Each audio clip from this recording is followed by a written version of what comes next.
Alors, je m'appelle Nathalie Malatray et je suis la directrice du centre AFPA du Puy-en-Velay, ou plus exactement du village AFPA du Puy-en-Velay, puisque c'est l'objet du projet pour lequel nous avons été aidés dans le cadre de l'axe 3 du PIC.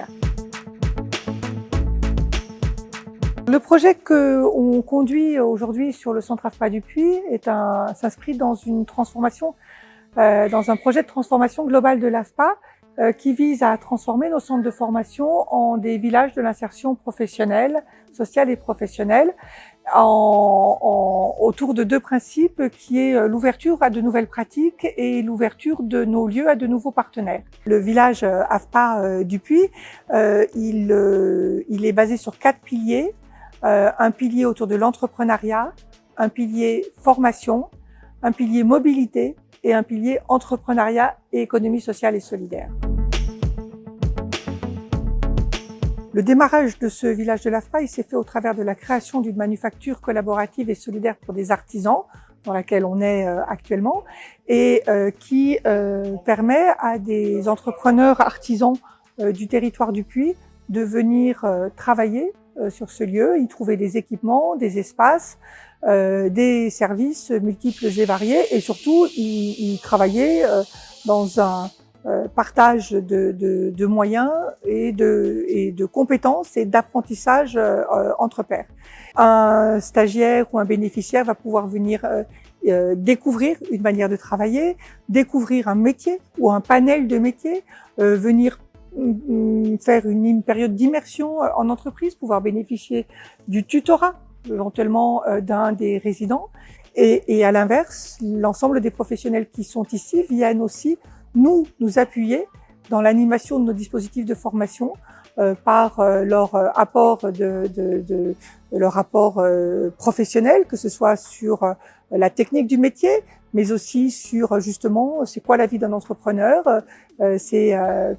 quels sont les avantages, les désavantages, les risques, et en venant le voir en vrai ici, voilà, on fait le pari que le risque sera moins grand pour celui qui se lancera.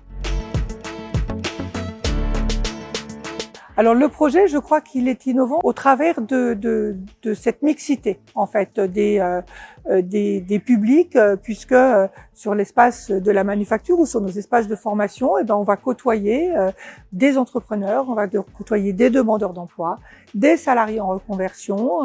Il y a quelques mois, nous avions un groupe de réfugiés qui se formaient au métier de la menuiserie, des agents de collectivités locales qui viennent se former au métier de la menuiserie. Et donc le pari, en fait, c'est que tous ces publics se rencontrent et apprennent les uns des autres. Et notre objectif, c'est de faire de ce lieu un lieu apprenant, de partage de compétences et de développement des compétences. Et je crois qu'elle est là l'innovation. Ces lieux sont pas si fréquents, et particulièrement sur le territoire de la Haute-Loire. Je prends souvent comme exemple, alors je me souviens plus de son prénom, qui était un réfugié qui est venu assister dans des espaces qu'on louait à un organisme de formation, à une formation français langues étrangères, qui, dans le cadre de son immersion en entreprise, dans le cadre de cette formation, étant un petit peu perdu, est allé taper à la porte à côté. La porte à côté, c'était l'entreprise Cyclo Debout, qui est une start-up qui est installée sur le site et qui fabrique des drôles de vélos. Et voilà, le match s'est fait. Cette personne qui, dans son pays, faisait de la réparation de motos, a redécouvert une possibilité de travail en France. Là, il continue sa formation de français avec le Greta tout en étant en contrat dans l'entreprise. Et en septembre, démarre un contrat d'apprentissage avec l'entreprise et va se former au métier de la réparation vélo. Une entreprise et un stagiaire, futur stagiaire et futur salarié qui ne se seraient jamais rencontrés s'ils ne s'étaient pas rencontrés sur le parking devant leur salle et l'entreprise. Voilà, j'en aurais d'autres, je pourrais raconter plein d'autres histoires de ce type-là, mais je crois qu'elle est là notre réussite. Le fait d'être lauréat de l'Axe 3 nous a permis d'amorcer ce projet plus vite qu'on ne l'aurait fait tout seul, en s'appuyant aussi sur l'aide de professionnels de ces tiers-lieux et de ces manufactures que nous ne sommes pas, mais que nous sommes en train d'apprendre à être.